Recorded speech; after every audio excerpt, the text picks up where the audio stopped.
Thank you all. Alex, sorry, I just got to do it because it's bothering me.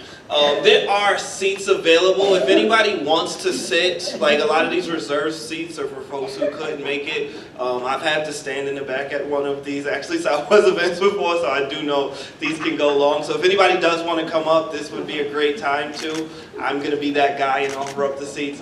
If no one wants to, you don't have to, but there are several seats available. You are standing by choice. Just let the record show that. At this moment, you are choosing that, and you have that prerogative. But no, Alex, what can I say? Wow. So I wrote my stuff down because this is overwhelming for me, but I'm very thankful that, Alex chose me to speak here, and Alex just gives me such a breath of hope.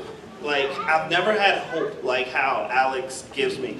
So I'll go to where it started. So I met Alex in 2017 or so. Alex knows this, but he was the guy that works at City Hall. You know that guy. You know that guy that works at City Hall. That was Alex at the time. And at the time, that was pretty much what he was. He was young, he was knowledgeable, he really wanted to help. And I appreciated that, because at the time, that fit me, and I was like, wow, there's, other people who give a crap what's going on in this community, and they want to help. And for me, that was enough. But in 2018, he did what a lot of the guys at City Hall did, but a lot of young people did, and it hurt me, and he knows this too, but he left to take a great job somewhere else. I always hated that. I get it, let's be clear, but I was really disappointed as a city, as a community, that we couldn't find somewhere for one of our best talents to help us. I really saw that as, a disappointment in us, and 5 years later, Alex came and changed that. And I am so thankful. I watched Alex do great work from afar. So Alex worked at the Senate, and I'm someone who's, lobbied the state to change many things. And I've had conversations with Zach and Anna Kellis in Ithaca, and folks would tell me about the great work that Alex and the rest of, Senator Gianaris' office would do. And it felt good to know that we had someone on the inside, like we had an insider, we had a voice in those big conversations, because that's what Alex was. Fast forward, early 2023, late 2022 even, actually, yeah. I ran into Alex at the Fitz, of all places. I don't know if you all know where the Fitz is, but it's below Oh My Darling. Yeah. Oh, yeah. And it's where the young people hang out. It's where cool kids hang out. So you're going to be a cool kid. So yeah, if you've been there, you're officially a cool kid. I don't make the rules. But no. When I saw Alex, I was just simply happy that he was back. I was just like, we have Alex back. This is great news. I was excited because the work that needs to be done here, so many people are needed to do it. And I was just glad to have another person back pulling the rope. Then he explained to me that he was running for auditor. And at first, I was like, why auditor? What's the auditor do? This is a weird office to run for. Maybe you should think of, city council or something like that. But no, then he started explaining the intricacies of how the auditor is able to, look into the departments that serve our community.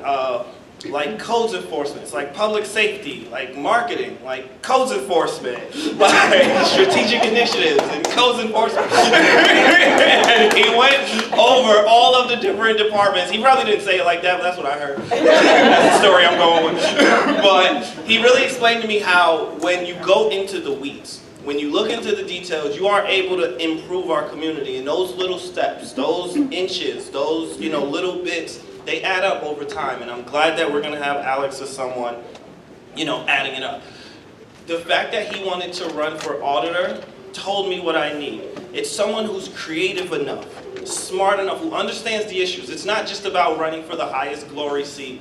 It's about getting to the work that needs to be done, and that's what he wanted to do. So I knew he was smart enough and creative enough.